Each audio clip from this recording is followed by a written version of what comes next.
어이, 거기 화면 너머에서 멍하니 나 쳐다보는 친구들, 내 말 똑바로 들어라. 요즘 영끌이라는 말이 무슨 유행어처럼 들리지. 영혼까지 끌어모아서 집을 샀다. 듣기엔 참 절박하고 열정적인 것 같아. 근데 말이야, 내가 보기엔 그건 열정이 아니라 나락행 급행 열차에 무임승차한 거나 다름없어.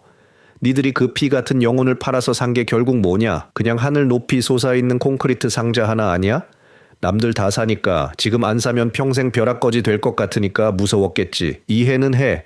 근데 무서우면 공부를 했어야지. 왜 인생을 통째로 도박판에 태우냐고. 니들이 사인한 그 대출 약정서, 그게 단순한 종이 쪼가리인 줄 알았어? 그건 니들 남은 인생 30년을 은행에 저당 잡히겠다는 노예 계약서야. 아침에 눈 뜨자마자 회사 나가서 상사 눈치 보고 야근하면서 몸 망가지는 이유가 결국 그 콘크리트 상자 이자 메우려고 그러는 거잖아. 생각해봐. 집은 사람이 편하게 쉬는 곳이어야지. 사람을 갉아먹는 괴물이 되면 안 되는 거거든. 근데 지금 니들 꼬라지를 봐라. 집을 소유한 게 아니라 집이라는 감옥에 갇혀서 간수들한테 월급 갖다 바치고 있잖아.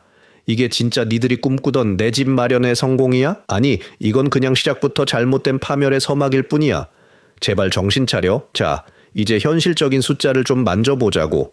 니들 통장 잔고 보면 숨이 턱턱 막히지? 기준금리가 예전처럼 0% 대인 세상은 이제 끝났어. 근데 니들은 아직도 그때 그 꿈속에서 살고 있더라? 국가에서 발표하는 기준금리가 5%라고 하니까 생각보다 버틸만한데? 이딴 소리나 하고 있어. 야, 니들이 실제로 은행에 갖다 바치는 금리는 이미 7%, 8%를 훌쩍 넘었어. 계상이 한번 두드려봐. 5억, 6억씩 빌려서 집 산 애들 한 달에 이자만 얼마 나가는 줄 알아? 원금은커녕 이자만 200만 원씩 꼬박꼬박 빠져나가고 있어. 생각해봐. 한 달에 200만 원이면 웬만한 직장인 한 달 생활비야.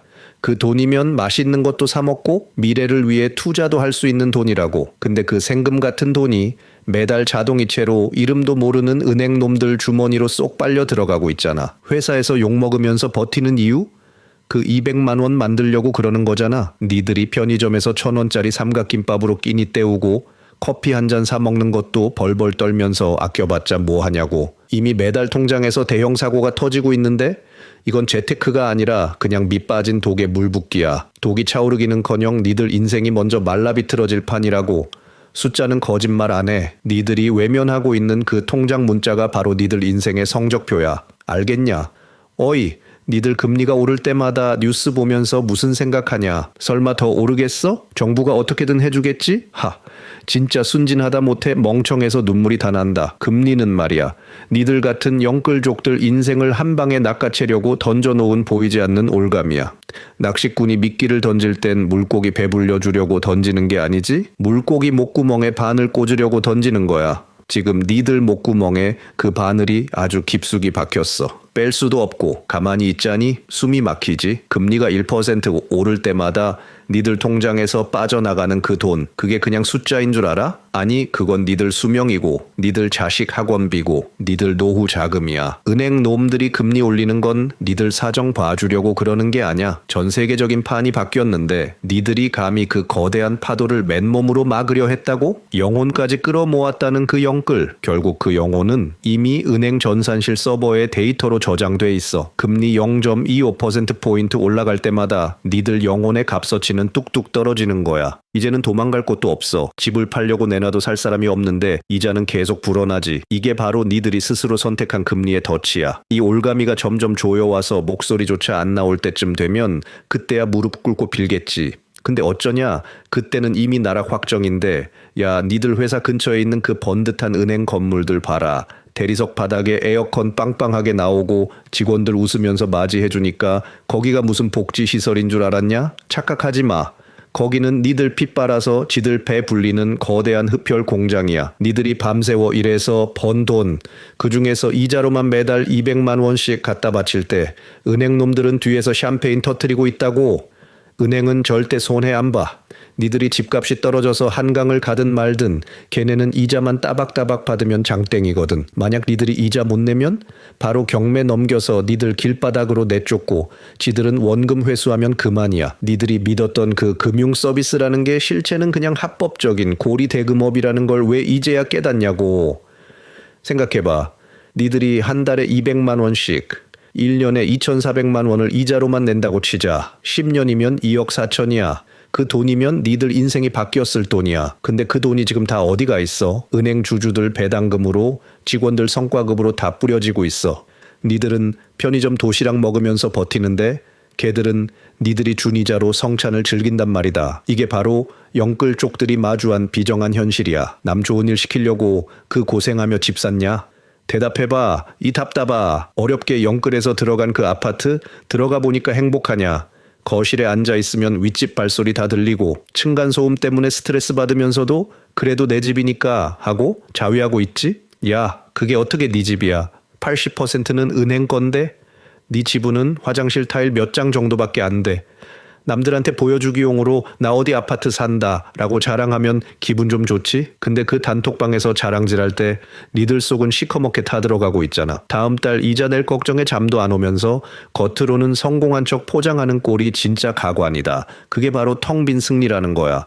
남들 눈에는 번듯해 보일지 몰라도 니들 실속은 이미 다 털렸어. 집이라는 건 가족들이 웃고 떠들며 추억을 쌓는 공간이어야 해. 근데 지금 니들 집은 어떤데? 대출금 얘기만 나오면 부부싸움하고 애들 학원비 줄여야 하나 고민하는 전쟁터 아냐? 아파트 단지 산책로 걸으면서 행복한 척하지 마.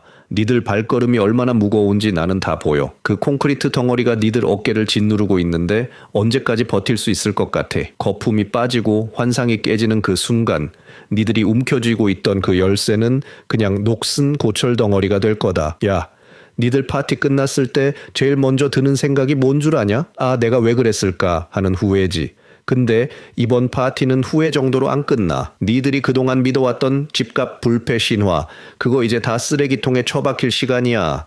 거품이 낀 시장은 말이야. 올라갈 땐 다 같이 천국 가는 것 같지만 빠질 땐 각자 도생이야. 지금 니들 집값이 떨어지기 시작하니까 무섭지? 금방 다시 오를 거야 라고 자위하면서 버티고 있는 거 다 알아. 근데 말이야, 금리가 이 꼬라진데 누가 그 비싼 값에 니들 집을 사주겠냐고. 수요는 실종됐고 공급은 넘쳐나는데 가격이 버틴다고? 이건 산수만 할 줄 알아도 나오는 결론이야. 니들이 움켜쥐고 있는 그 콘크리트 덩어리가 하루가 다르게 가치가 깎여 나가는 걸 보면서도 매달 이자는 200만 원씩 꼬박꼬박 내야 해. 이게 진짜 지옥이야. 자산은 줄어드는데 부채는 그대로. 아니 이자 때문에 더 늘어나는 상황. 니들이 영혼까지 끌어모았다는 그 영끌의 결과가 결국 마이너스 통장과 한숨뿐이라는 거. 이제 인정할 때 안 됐냐? 시장은 냉혹해. 니들 사정 봐주지 않아. 거품이 다 빠지고 나면 그 밑바닥에 남는 건 니들의 처참한 빚잔치뿐이야. 그때 가서 울고 불고 해봤자 들어줄 사람 아무도 없다. 알겠냐? 이 자식들아, 니들이 진짜 자유인인 줄 알았어? 아니, 니들은 스스로 족쇄를 차고 감옥으로 걸어 들어간 자발적 노예들이야. 아침 7시에 지옥철 끼어 타고 출근해서 상사한테 개소리 들어도 참는 이유? 그 200만 원짜리 이자 고지서 때문이잖아? 니들 인생의 주도권이 이미 은행 전산실로 넘어갔는데 무슨 자유를 논하냐고. 남들 해외여행 가고 맛있는 거 먹으러 다닐 때 니들은 아파트 단지 상가에서 세일하는 식재료나 찾고 있겠지. 그게 나쁜 건 아냐. 근데 문제는 그게 니들 인생의 전부가 돼버렸다는 거야. 꿈? 희망? 그딴 거 니들한테 사치야. 당장 다음 달 카드값하고 대출 이자 막는 게 인생 최대의 목표가 돼버린 꼴이라니. 진짜 한심해서 말이 안 나온다. 영끌에서 집 사면 계층 이동의 사다리를 타는 줄 알았지? 아니, 니들이 탄 건 나락으로 가는 미끄럼틀이야. 내려가는 건 순식간인데 다시 올라오는 건 불가능에 가까워. 30년 동안 이자 갚고 나면 니들 나이가 몇 살인 줄 알아? 황합이야, 환갑. 인생의 황금기를 다 은행 좋은 일 시키는 데 쓰고 늙어서 낡은 아파트 한 채 남는 게 니들이 원하던 성공이냐고. 이 답답이들아, 대답 좀 해봐. 그래도 내가 형님이니까 마지막으로 한마디만 더 하마. 지금 니들이 처한 이 상황 남 탓한다고 해결 안 돼. 정부 탓, 은행 탓 해봤자 니들 통장에서 돈 나가는 건 똑같아.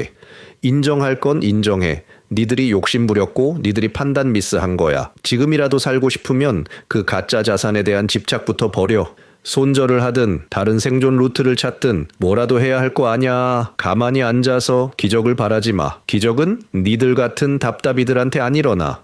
현실을 직시하고 지금 당장 니들 인생에서 가장 불필요한 거품이 뭔지 찾아내서 도려내란 말이야. 그래도 정 방법이 안 보이고 앞이 깜깜하냐? 그럼 이 형님을 계속 지켜봐. 내가 니들 멱살 잡고서라도 이 나락 속에서 빠져나오는 법 하나씩 가르쳐 줄 테니까. 단 내 말은 겁나게 아프고 쓰다. 그 고통 견딜 자신 있는 놈들만 따라와라. 알겠냐? 발 닦고 자라.